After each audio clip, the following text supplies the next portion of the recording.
Ayer irrumpió por sorpresa en la actualidad la lista Falciani, ayer por la tarde-noche. Y dice Falciani que los que admiramos por un lado nos están robando por el otro.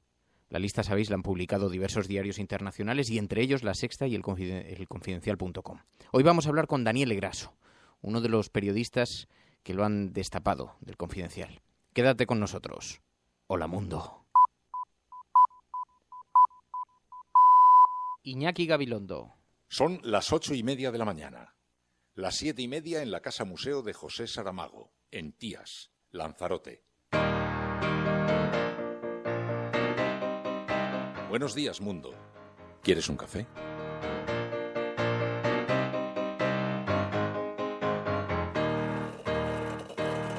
We were sailing on waves of silver. There were echoes in the wind. When we raised our sails to capture them, the ship was lifted up and then it was sank.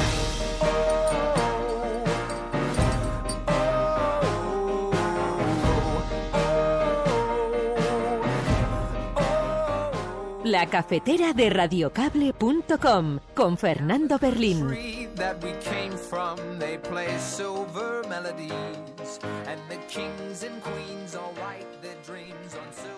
Nos lo van a poner muy difícil. ¿Cómo no nos lo van a poner difícil? Incluso van a ser capaces de hacer algo propio de los déspotas. Podría llegarse a la conclusión de que el señor Monedero podría ser el Bárcenas de Podemos. Bárcenas traía el dinero de Suiza para financiar al Partido Popular y el señor Monedero parece que trae el dinero de Venezuela y podría estar financiando a Podemos. Hay quien dice que estos no son tiempos fáciles para los socialistas. Y cuando nos lo digan tenemos que responder con una sonrisa y decir, pero ¿cuándo lo hemos tenido fácil los socialistas? ¿Cuándo? Aunque a algunos parece que no les gusta, pues estamos aquí. Y esta semana la Comisión Europea, cuando saca sus pronósticos de crecimiento económico para el año actual 2015, dice primero España, el 2,3 y segundo Alemania, el 1,5. 3 años después. Ojalá convocara elecciones ya. Mariano Rajoy, vamos a ver qué es lo que votan los ciudadanos. ¿Por qué tienen tanto miedo a que nos midamos? Tienen ustedes que creerme cuando les digo que cada vez que terminaba un plano, una secuencia, una película, mi mente estaba puesta en España. No en Arizona, no en Cleveland, no en Ohio. No.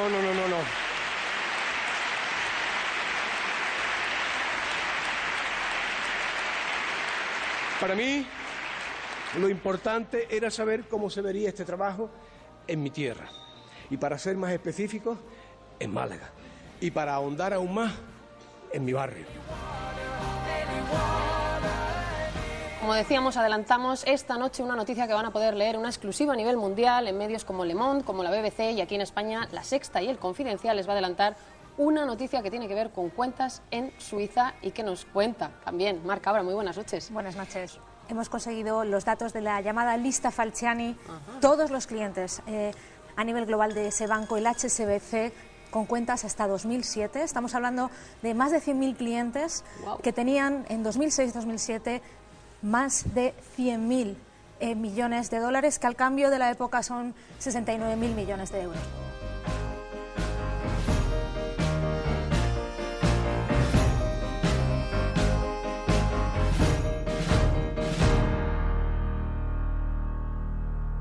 Cualquier sistema que montéis sin nosotros será derribado. Muy buenos días, amigos. Bienvenidos a La Cafetera.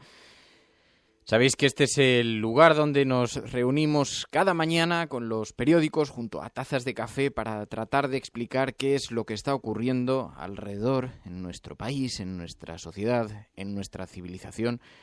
Y saludamos primero, antes de abrir los periódicos que, como cada día, vienen además acumulando 48 horas de déficit de hemeroteca.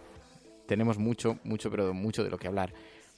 Pero antes, por supuesto, saludamos primero, eso sí, a quienes se incorporan en diferido a este programa a través de podcast, por iTunes, por radiocable.com, por Spreaker, por iVoox, por YouTube, también por FM, aquellas emisoras que lo distribuyen, aquellas emisoras comunitarias que lo distribuyen, difunden este programa a través de las ondas hercianas. Me hace mucha gracia porque me imagino a alguien que va en el coche y de pronto se encuentra con nosotros, irrumpimos en su FM.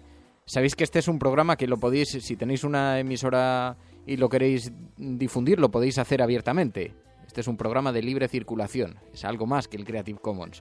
Bueno, también a quienes se incorporan, como siempre, en directo, que componen nuestro Focus Group, nuestro CIS particular. Somos el único programa de radio del mundo que tiene un CIS diario particular y que está compuesto pues por estos ciudadanos con quienes tomamos la temperatura a la ciudadanía. Gracia Moreno, muy buenos días. Hardy Useful, Celemín, Gracia, no se me ha olvidado tu petición, ¿eh? Lo tendremos en cuenta, aunque solo sea porque sufriste cuando te envié la taza que llegase completamente destrozada.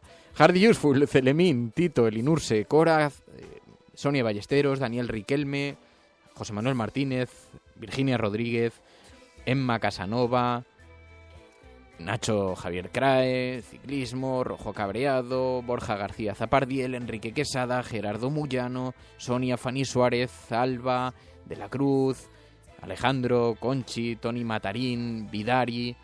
Bueno, y además os agradezco, como hemos iniciado ayer una campaña de acoso y derribo a Antonio Banderas para que comparezca aquí en el programa, pues os agradezco mucho la ayuda que habéis estado prestando durante toda la noche. Le hemos troleado la cueta, básicamente, esto es lo que ha sucedido. Bueno, también se incorporan David, Agustín, Sergio Vinuesa, David García Jiménez, Mamen Páez, Snatch, Diego, John, Joe Trust, Pelandusco, en fin.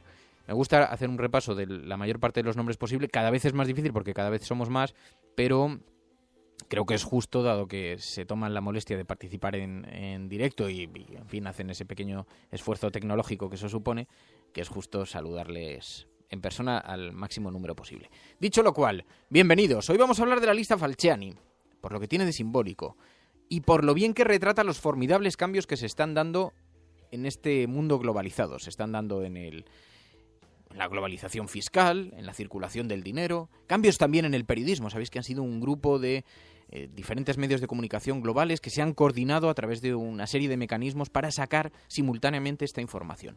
Así que vamos a hablar hoy con Daniel Grasso, que es uno de los periodistas que la han publicado en elconfidencial.com. Estás escuchando La Cafetera. Si lo estás haciendo, eres la resistencia. No estás solo. No sabes lo importante que eres para nosotros.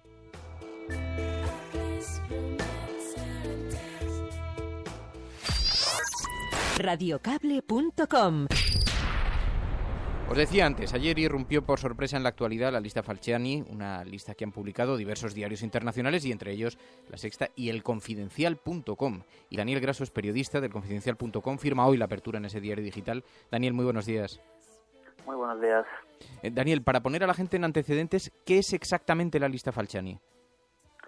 La lista Falciani es un listado de clientes del banco suizo, en concreto de su sede en Ginebra, HSBC, que es un banco, bueno, es un banco británico, en este caso los datos de su sede en Ginebra, que el informático franco-italiano Hervé Falciani consiguió extraer de este banco en el año entre finales de 2007 y comienzo de 2008, y que ha entregado después a las haciendas europeas de varios países, entre ellos la Hacienda Española. Se entrega a diferentes haciendas, pero aquí lo que ha revelado es que hay una enorme lista de nombres de miles de personas que están defraudando a Hacienda, llevándose el dinero fuera de España, y entre esos nombres muchos españoles. Eso es la información. Bueno, hay que aclarar obviamente que esta información son clientes de ese banco. En muchos casos hay gente que incluso residía en Suiza, entonces no son todos defraudadores fiscales. De hecho, lo que hizo Hacienda cuando en 2010, a comienzos de 2010, consiguió hacerse con esta lista, que como decíamos hay miles de españoles, Hacienda seleccionó 659 que según Hacienda eran defraudadores fiscales. Se puso en contacto con ellos y consiguió un proceso de regularización con el que consiguió recaudar 260 millones de euros y se considera el mayor proceso de de este tipo en la historia de España. Como decíamos, hay que tener en cuenta que no todas las personas que estaban en la lista son defraudadores, porque hay personas que vivían en Suiza y entonces, digamos, pues tenían allí su residencia y su cuenta bancaria, pero sí hay muchos que también la Audiencia Nacional así lo dictó, había muchas cuentas ocultas u opacas a la Hacienda española. Eso obviamente ha ocurrido en España, pero allí en el banco hay cuentas de más de 200, de clientes de más de 200 países, es decir, estamos hablando de algo que está teniendo un impacto a nivel mundial y que afecta una cantidad enorme de países. Lo que veo es que en la información que publicáis hoy, en la información que firmas, hay una decena de nombres españoles que son los que habéis sacado, pero hasta llegar a 2.000, ¿quiénes hay? ¿Qué tipo de perfiles? Bueno, digamos que hay perfiles realmente de todo tipo, en el sentido de que nos encontramos con un dato curioso que es entre aquellos que en su ficha bancaria tenían añadida su profesión, la profesión más común es la de ama de casa. Obviamente podemos con cuenta de Suiza, eso es. Hay decenas y decenas de supuestas amas de casa con cuenta de Suiza. Obviamente, en muchos casos se trata efectivamente, de mujeres muy ricas y pudientes que podían haber una cuenta de Suiza, pero en muchos otros es casi una cobertura para esconder algo más. Después, bueno, como hemos visto ayer, estaban banqueros, es el caso de Emilio Botín, del que se sabía ya que tenía una cuenta en Suiza. Lo que con los papeles en la mano se consigue demostrar es que no era una cuenta en Suiza, sino que era un entramado de sociedades entre todos los paraísos fiscales del mundo para esconder su patrimonio. Después tenemos muchos deportistas, como ha sido el caso de Fernando Alonso, que como he explicado era porque tenía allí su residencia fiscal.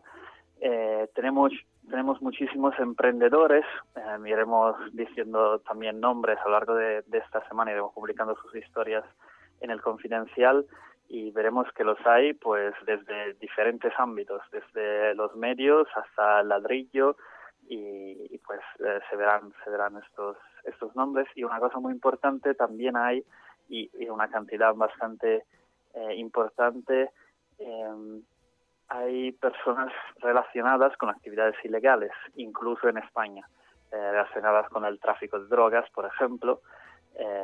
Esto por lo que tiene que ver con España. A nivel internacional se han encontrado casos de personas relacionadas con la financiación del terrorismo, o con el tráfico de armas, o con el tráfico de diamantes, o con otras actividades que conseguían esconderse detrás del secretismo tanto suizo como del HSBC de Ginebra. ¿Políticos? Pues no, por ahora no hay grandes políticos de relevancia. Si eso estamos preguntando si está Mariano Rajoy, no está Mariano Rajoy. Y digamos que también hay que tener en cuenta que hay una cantidad muy alta de abogados. En muchísimos casos se trata de abogados que abren una cuenta a nombre de alguien, que ejercen como testaferros, que no están metiendo su dinero, sino gestionando el de alguien más. Entonces ahí detrás, y tirando de esos hilos, puede que salgan nombres interesantes. La lista destapa muchísimas cosas. Por una parte, como dice Falciani, que los que admiramos por un lado nos roban por el otro, pero también destapa un entramado bancario con prácticas, no sé si ilegales, pero desde luego que estimulan lo ilegal, como lo demuestra que para contactar con Ginebra no hacía falta irse hasta los Alpes. En los documentos quedan registrados encuentros entre representantes de la entidad y sus clientes en ciudades españolas como Madrid y Barcelona, ¿no? Exacto, sí, ese efectivamente es un dato muy interesante. Bueno, primero hay que decir que la lista de Falciani no es como nos la podamos imaginar, un papel con una serie de nombres, sino es una complicadísima base de datos que incluye tanto nombres listados de nombres como fichas bancarias con, como justamente decías, notas de los empleados que apuntan pues dónde se han visto con sus clientes, en qué momento, la fecha y la ciudad.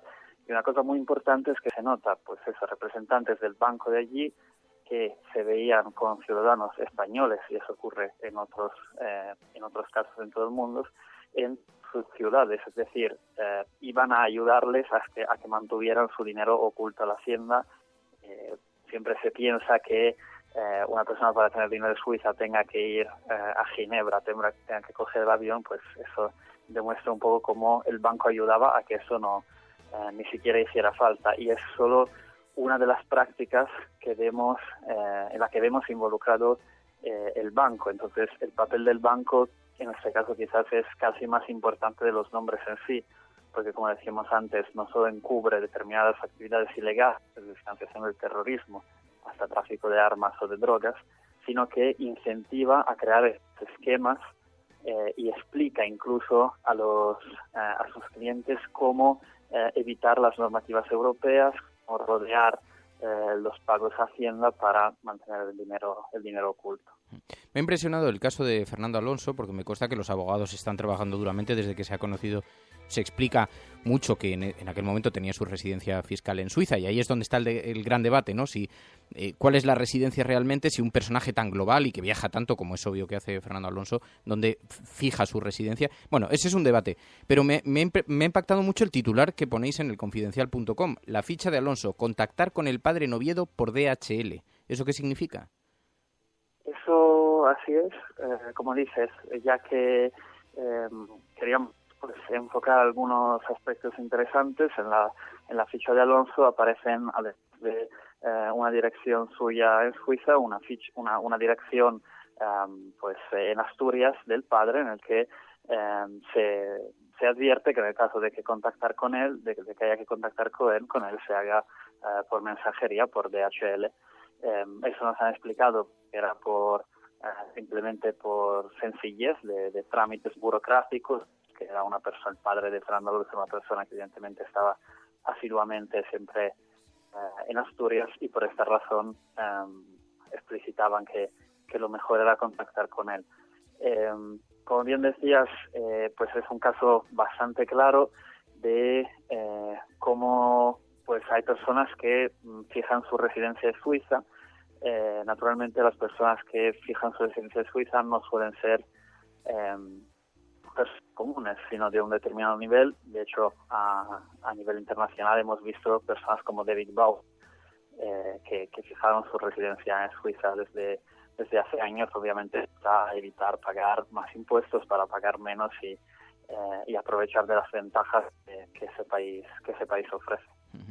Daniel, te quiero preguntar, porque luego está la intrahistoria de cómo se consigue una exclusiva de esta naturaleza, de esta importancia, en la que han trabajado un grupo de medios de comunicación internacionales coordinados, escrutando cada línea de todos esos documentos, y eso me interesa mucho. Cuéntanos un poco cómo ha sido el procedimiento ese de colaboración entre periodistas. Sí, efectivamente ha sido un trabajo que se está publicando en más de 50 medios en 45 países y está siendo coordinado por el Consorcio Internacional de Periodistas de Investigación y por Le Monde. La historia comienza cuando a Le Monde, al diario francés Le Monde, llega esa información. El diario se da cuenta de que esto tiene un alcance global, que no es algo que le afecte solo a él y del que puede sacar su pequeña exclusiva, sino que es algo que para analizar a fondo y que para que tenga un impacto como el que se merece, necesita difusión mundial. Entonces Le Monde contacta con el consorcio entonces empieza a trabajar en ese material, ve que efectivamente es la documentación del HSBC de Ginebra, que es un material importante y que puede tener un alcance mundial, y empieza a contactar con diferentes medios. Pues con nosotros, por ejemplo, se nos cuenta por primera vez en el verano de 2014 que hay esta información y que dentro de poco empezaremos a trabajar con ella. Entonces, a partir de ahí, pues empezamos a actuar utilizando básicamente dos herramientas creadas por el consorcio de periodistas, que son un foro seguro donde todos los periodistas pueden compartir dudas, documentos, inquietudes o cualquier tipo de cosa, o simplemente pasarse detalle, ayudarse entre sí a la hora de interpretar las fichas. Y por el otro lado, una base de datos también segura, obviamente, en la que poder bucear dentro de los archivos del HSBC de Ginebra.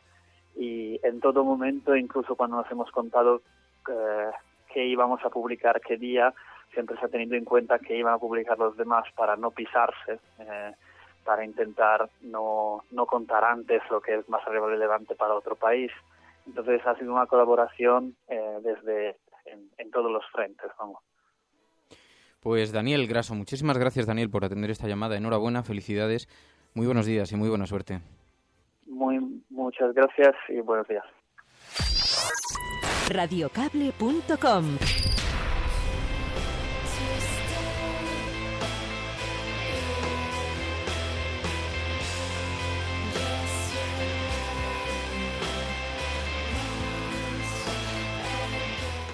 Bueno, estos son los datos que diría Ana Pastor.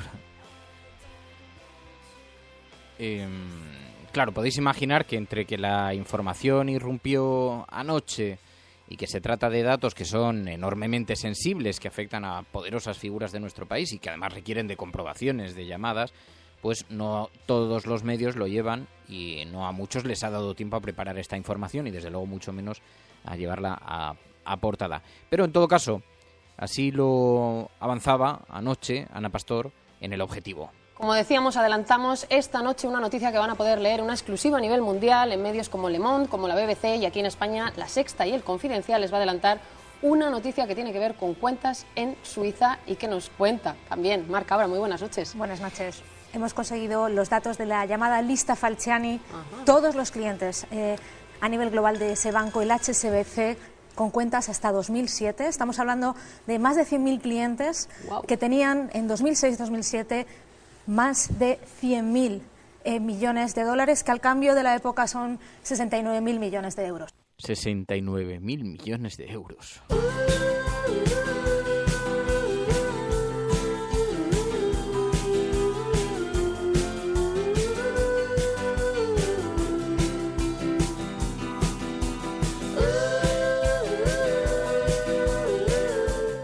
Se fija Enrique Quesada en una frase que escuchábamos de uno de los periodistas que han participado en la publicación de esta información.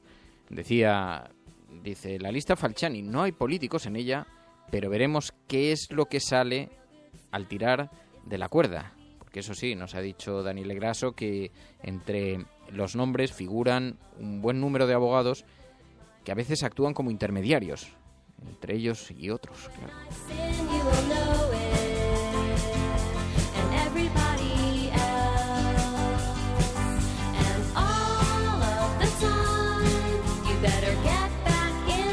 Y luego Daniel pone un tuit en este momento en el que señala, claro, dice, el tema da para debate, pero el problema no son solo los nombres. Y se refiere un poco a las compañías, a todas estas estructuras bancarias que tienen unos verdaderos mecanismos dedicados a la ocultación y en fin, a la salida del dinero de estos países, ¿no? El INUR dice, lista Falciani, Swiss Leaks, hay decenas de supuestas amas de casa, deportistas, abogados, botín, personas relacionadas con el tráfico de armas. Dice Amparo Martínez Vidal, dice la lista de no patriotas, la lista Falciani en la cafetera. Y también Rainer Bandler, esta lista no es de verdad, no hay nadie del partido venezolano.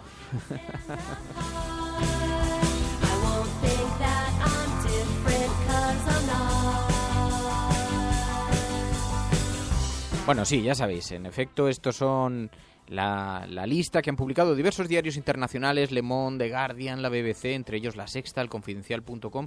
Tenemos entonces una lista de nombres de miles de personas que tenían dinero fuera de España, algunos de forma legal, otros no tanto, y entre esos nombres figuran algunos verdaderamente relevantes, Fernando Alonso, Diego Forlán, unos cuantos que aún no conocemos, y os habéis fijado también que nos ha dicho que hay nombres de personas vinculadas a medios de comunicación. Esto va a dar también diversión, en fin. Pero insisto, esto, como acaba de irrumpir en la actualidad, todavía no está en las portadas. Sí que siguen los medios de comunicación hoy el asunto monedero, lo llevan ABC, El Mundo, La Razón. La semana pasada se pronunció el Partido Socialista, Antonio Hernando, y se pronunció de esta forma. Podría llegarse a la conclusión de que el señor Monedero podría ser el Bárcenas de Podemos. Bárcenas traía el dinero de Suiza para financiar al Partido Popular y el señor Monedero parece que trae el dinero de Venezuela y podría estar financiando a Podemos. Podría Antonio Hernando intentar sobreactuar menos, porque la sobreactuación política desmedida deja de ser eficaz. Si le parece que es igual tener 42 millones de euros de dinero en Suiza que cobrar un trabajo de consultoría en Venezuela, y ojo, no digo ni que esté bien, mal, ni que deba ser investigado, ni que no. Lo que digo es que hoy, con los datos que hay, lo que está diciendo es una soberana estupidez. Porque la sobreactuación está, lo que denota es que aquí no hay una batalla ideológica o de desconfianza hacia, no sé, la escasa experiencia que demuestran tener los de Podemos para gobernar, por ejemplo. No, aquí lo que hay es una simple lucha por el poder. Dicho lo cual, creo que Monedero tiene cada vez más difícil seguir en Podemos y que además tiene que dar explicaciones. Pero la sobreactuación, bueno, en todo caso, de esto sí parecen bastante conscientes en Podemos, que insisten, nos lo van a poner muy difícil. Nos lo van a poner muy difícil. ¿Cómo no nos lo van a poner difícil? Incluso van a ser capaces de hacer algo propio de los déspotas. Y por cierto, que Pablo Iglesias, en un acto que tuvo el domingo en Madrid, pidió también adelanto electoral. Y le dijo a Rajoy, ¿de qué tienes miedo? Ojalá convocar elecciones ya. Mariano Rajoy, vamos a ver qué es lo que votan los ciudadanos. ¿Por qué tienen tanto miedo a que nos midamos? Pero sin embargo, claro, como ya estamos en periodo preelectoral, también Mariano Rajoy está de turné presentando al candidato andaluz y insistiendo en lo que es evidente que va a ser la estrategia electoral del PP, insistiendo en la buena marcha de la economía.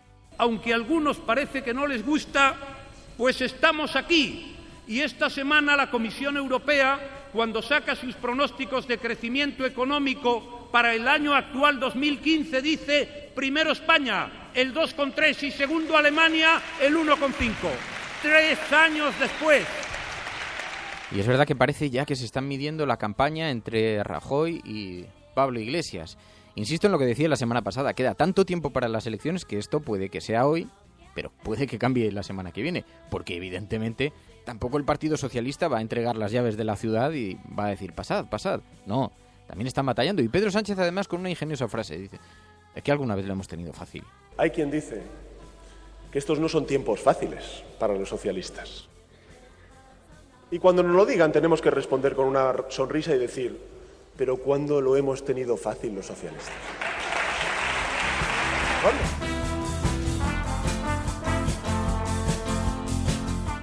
Bueno, esto es básicamente el resumen de lo que ha ocurrido a lo largo de este fin de semana, y no nos vamos, porque antes de eso quiero que escuchemos a Antonio Banderas. Primero porque le hemos acosado a través de Twitter para que conceda una entrevista a este programa, todavía no ha contestado, pero estoy convencido de que gracias a vuestra insistencia más pronto que tarde, conseguiremos que se ponga.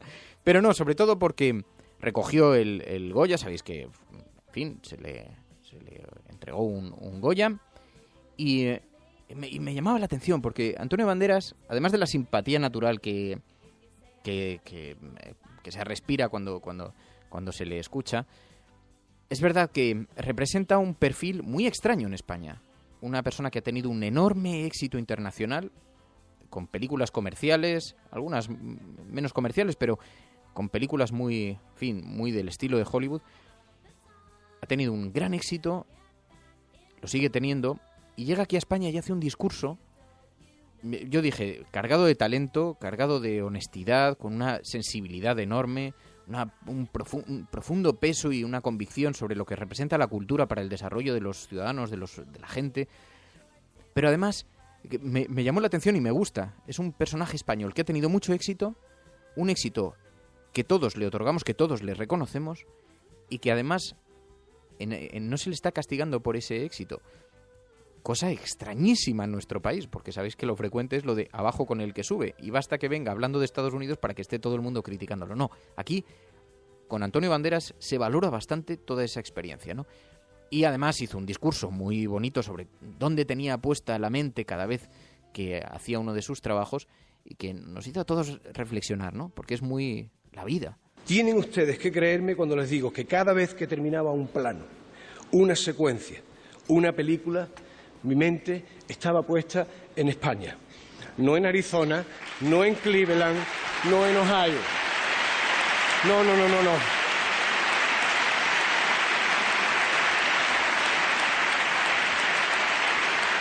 Para mí, lo importante era saber cómo se vería este trabajo en mi tierra. Y para ser más específicos, en Málaga. Y para ahondar aún más, en mi barrio.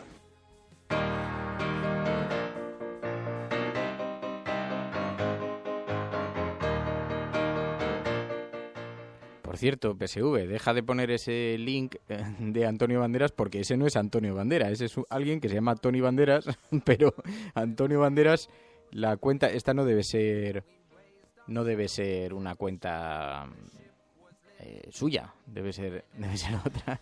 La cuenta de Antonio Banderas creo que es @Antonio Banderas, que es relativamente nueva. De hecho, empezó a enviar mensajes desde los propios Goya.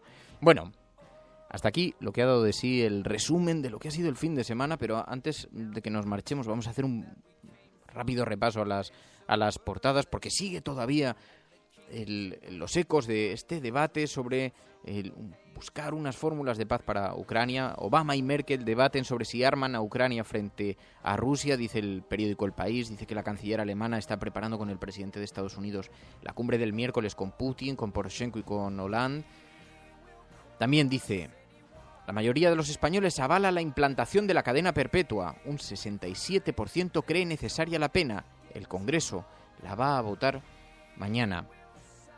Ya, si es que hay asuntos, y sobre todo llama la atención que al país esto le provoque sorpresa, porque hay asuntos que si los pones en manos de la gente no siempre obtienes la resolución más cívica, ¿no? La petición más cívica. Claro, si después de un atentado haces una encuesta sobre la pena de muerte, por ejemplo, pues las posiciones de los ciudadanos están muy... Pero en fin. El fiscal ve una trama delictiva en el gran proyecto del líder del PSOE en Madrid, dice el periódico El País. La Fiscalía investiga las conexiones entre dos gobiernos municipales de Parla. Uno, el que encabezó el actual líder socialista madrileño Tomás Gómez, y la empresa que gestiona el tranvía de la ciudad. El Ministerio Público sospecha que se trata de un hecho criminoso.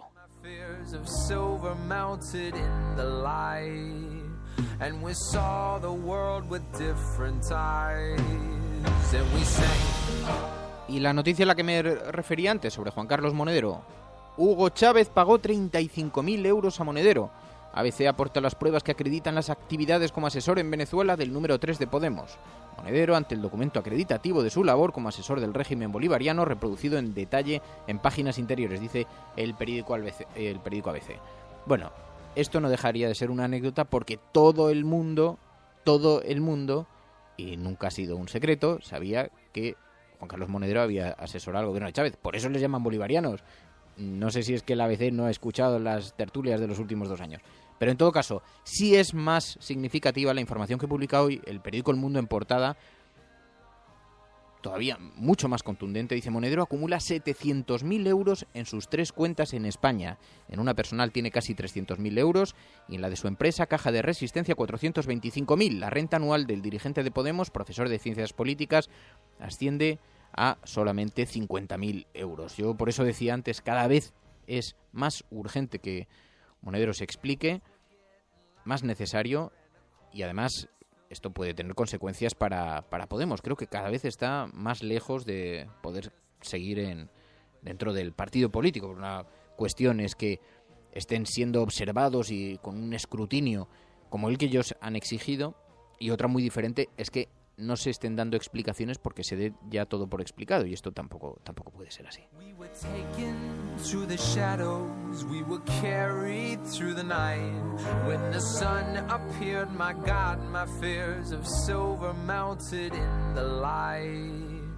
Yo os decía, Podemos oculta el primer trimestre de sus cuentas. Las primeras aportaciones que aparecen en su web son del 14 de abril. El partido se fundó el 17 de enero y se registró en marzo. En esa etapa, Monedero ya había recibido el dinero de Venezuela.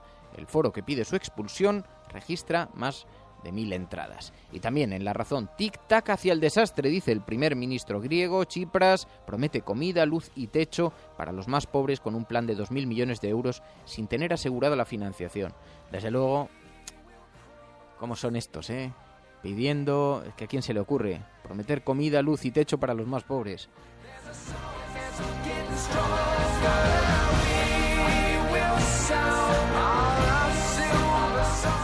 Bueno, en fin. Llegamos así al final de este programa. Dice Celemín, como le he dicho a Rosa María Altal, si hacen una encuesta sobre el IVA seguro que la mayoría diría que no lo quiere, en efecto. Dice Hab Balfrey, dice, lo había comentado, se ve que quiso incluirlo en el montaje. Dice, es que estaban comentando sobre la entrevista de Jordi Évole ayer con Esperanza Aguirre, que se levantó de forma abrupta. Dice, se ve que quiso incluirlo en el montaje para que se vea cómo es la susodicha y su educación, dice Hab Balfrey. Bueno, Isabel Morillo, Hardy Useful, Enrique Quesada, Cora, Carlos Otero, PSV, Virginia, Fanny, Elinurse, José Manuel Martínez, Álvaro Domínguez, Guillem Salazar, Teresa. Muchísimas gracias a todos por la compañía. Si estás escuchando esto, eres la Resistencia y no estás solo. Mañana volvemos. Adiós, hasta mañana. Si lo que se ha dicho es realmente interesante, entonces que se valore. No como una especie de palabra de Dios, pero sencillamente como palabra de un ser humano preocupado con el ser humano.